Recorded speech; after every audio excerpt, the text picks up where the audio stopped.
یا ایھا الرسول، اے اللہ کے رسول، خاص رسول یعنی نبی علیہ السلام، لا يحزنک الذین یسارعون فی الکفر، آپ غمگین نہ ہوا کریں ان لوگوں کے بارے میں جو کفر کے بارے میں تیزی دکھا رہے ہیں۔ ظاہر ہے حضور غمگین تو ہوتے تھے نا، ایک جو لیڈر ہوتا ہے جس نے دعوت حق بلند کی ہے، جب مخالفین کوئی جال بنتے ہیں اسے اپنی تو اتنی فکر نہیں ہوتی، لیکن اس کو اپنی ساتھیوں کی فکر ہوتی ہے کہ ان میں سے کوئی جو ہے وہ رائے حق سے ہٹ نہ جائے، مصائب کی جو برداشت نہ کرنے کے سبب، یا یہ بھی ہوتا ہے کہ بیچارہ وہ مصائب تو برداشت کر رہا ہے لیکن اس پہ ترس آ رہا ہے کہ اسے اس کی وجہ سے تکلیف اٹھانی پڑ رہی ہے۔ ٹیم لیڈر کو تو سب کو ساتھ لے کے چلنا ہوتا ہے۔ حضور کو تسلی دی جا رہی ہے کہ جو آپ کے مخالفین ہیں نا، کفر میں جو بڑے بڑی پلاننگز کر رہے ہیں، آپ غمناک نہ ہو۔ من الذین قالوا آمنا، خصوصاً ان لوگوں میں سے جنہوں نے کہا ہم ایمان لائے، بافواہہم، اپنے منہوں سے صرف کہا، ولم تؤمن قلوبہم، لیکن ان کے دلوں میں ایمان نہیں ہے۔ اس سے مراد کون ہے؟ منافقین، جو اہل قبلہ تھے، اہل کلمہ تھے، حضور کے ساتھ نمازیں پڑھتے تھے۔ یہ لوگ زیادہ خطرناک تھے نا، یہ تو اندر کی خبریں بھی باہر لیک کرتے تھے۔ کافروں سے تو اتنا خطرہ نہیں ہے، وہ تو دور بیٹھے ہوئے ہیں، خطرہ ہوتا ہے منافقین سے۔ بخاری مسلم میں حدیث ہے، کئی بار عبداللہ ابن ابی کی حرکتیں جب سامنے آئیں تو حضرت عمر نے کہا یا رسول اللہ اجازت دیں میں اس کا گلا کاٹ دوں۔ آپ نے فرمایا پھر لوگ کہیں گے یہ اپنے صحابہ کو قتل کرواتا ہے۔ یعنی عبداللہ ابن ابی کو بھی حضور نے صحابی کہہ دیا، لیکن وہ قانوناً صحابی تھا، حقیقتاً منافق تھا۔ جوڈیشری میں تو ظاہر ہے، ظاہر پہ فتویٰ لگے گا نا۔ جوڈیشری میں آپ تو یہ نہیں کہہ سکتے کہ اس کے دل کے اندر نفاق ہے، بھائی نمازیں پڑھ رہا ہے، داڑھی آپ سے لمبی ہے اس کی، مسجد میں سب سے پہلے پہنچا ہوتا ہے، ہوں تسی منافق کس طرح کہو گے؟ ورنہ تو انصاف کا نظام ہی دھڑام سے گر پڑے گا۔ تو حضور پھر غم کھاتے تھے کہ اس کو ہم اس طریقے سے کچھ کہہ بھی نہیں سکتے، دوسری طرف بھگتنا بھی پڑ رہا ہے اس کی حرکتوں کو، تو اللہ نے تسلی دی آپ ٹینشن نہ لیں۔ وَمِنَ الَّذِينَ هَادُوا، اور جو یہودی ہیں، یہودیوں میں بھی اکثر منافق تھے۔ مشرکین عرب میں کوئی منافق نہیں تھا کیونکہ وہ دلیر لوگ تھے، وہ کہتے تھے حضور کو مانا ہے دھڑلے سے مانا ہے، انکار کیا تو دھڑلے سے کیا، درمیان کی کوئی چیز نہیں تھی، اور یہی ان کی خوبی تھی۔ اسی وجہ سے انہوں نے دنیا الٹ کے رکھ دی۔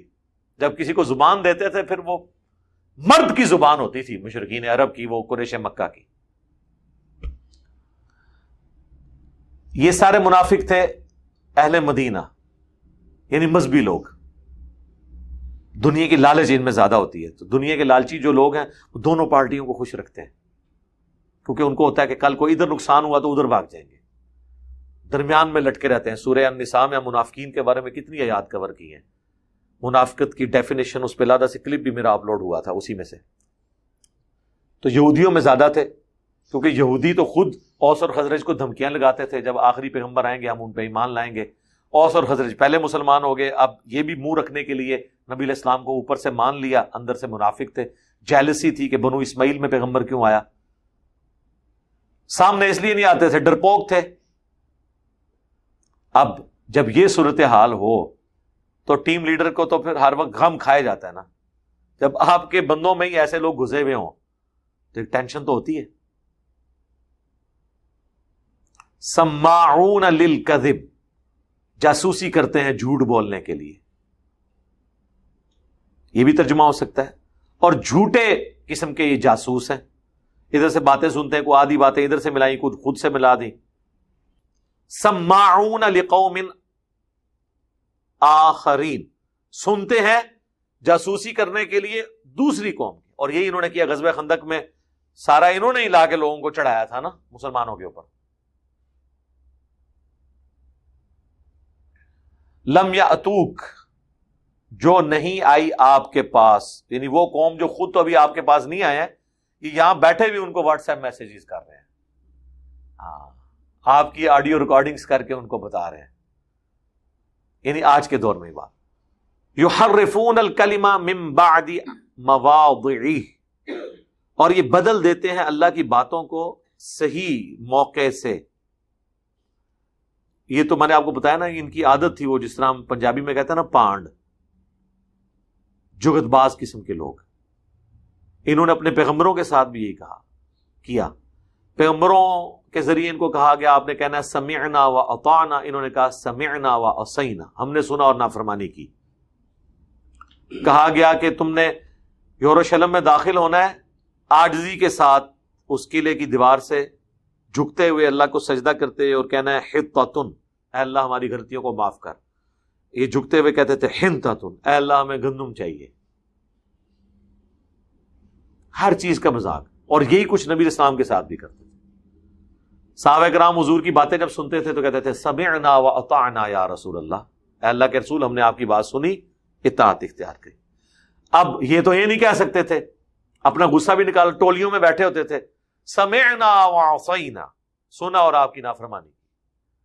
اب اگر کسی نے سن لیا تو اس کو کہا کہ بھی اپنے کانوں کا علاج کرو، ہم نے اطعنا کہا ہے، منہ گول کر کے۔ یقولون، یہ کہتے ہیں ان اوتیتم ھذا فخذوہ، اگر تو رسول اللہ تمہارے حق میں اس طرح کا کوئی فیصلہ کر دیں کسی مقدمے میں، پھر تو حضور کے فیصلے کو مان لینا۔ وَإِن لَّمْ تُؤْتُوهُ، اور اگر وہ بات نہ کریں فیصلے میں جو تمہیں پسند ہے، فاحذروا، تو پھر تم ان کے فیصلے کو چھوڑ دینا، بچ جانا۔ فیصلے کرواتے تھے، یہ سمجھتے تھے کہ نبی الاسلام ہمارے حق میں فیصلہ کریں گے چونکہ ہم مسلمان ہیں۔ اگر کسی یہودی سے جھگڑا ہوا ہے فیصلہ کروانے کے لیے آگے، اس طرح کی حرکتیں وہ کرتے رہتے تھے۔ تو نبی اسلام بھی کیا کرتے تھے؟ فیصلہ کرتے تھے۔ ایون یہودی بعض اوقات مقدمہ لے کے آ جاتے تھے تو آپ پھر تورات سے فیصلہ کرواتے تھے، صحابہ کرام جو تورات جانتے تھے ان کو ساتھ بٹھا کے۔ وَمَن يُرِدِ اللَّهُ فِتْنَتَهُ، اور جس کو ارادہ فرما لے اللہ فتنے میں ڈالنے کا، آزمائش، فَلَن تَمْلِكَ لَهُ مِنَ اللَّهِ شَيْئًا، پھر اللہ کے سوا کوئی طاقت نہیں رکھتا اس کے لیے کسی معاملے میں۔ یعنی اللہ جسے گمراہ کر دے، یعنی گمراہ خود نہیں اللہ نے کیا بلکہ ان کے کرتوتوں کے سبب اب ان کو ہدایت نہیں ملی۔ اولئک الذین لم یرد اللہ ان یطہر قلوبہم، اللہ نے ایسے لوگوں کو اس قابل ہی نہیں سمجھا کہ ان کے دلوں کو پاک کرے، چونکہ ان کے اندر پلیدی گھسی ہوئی ہے حق بات سے عناد کرنے کی۔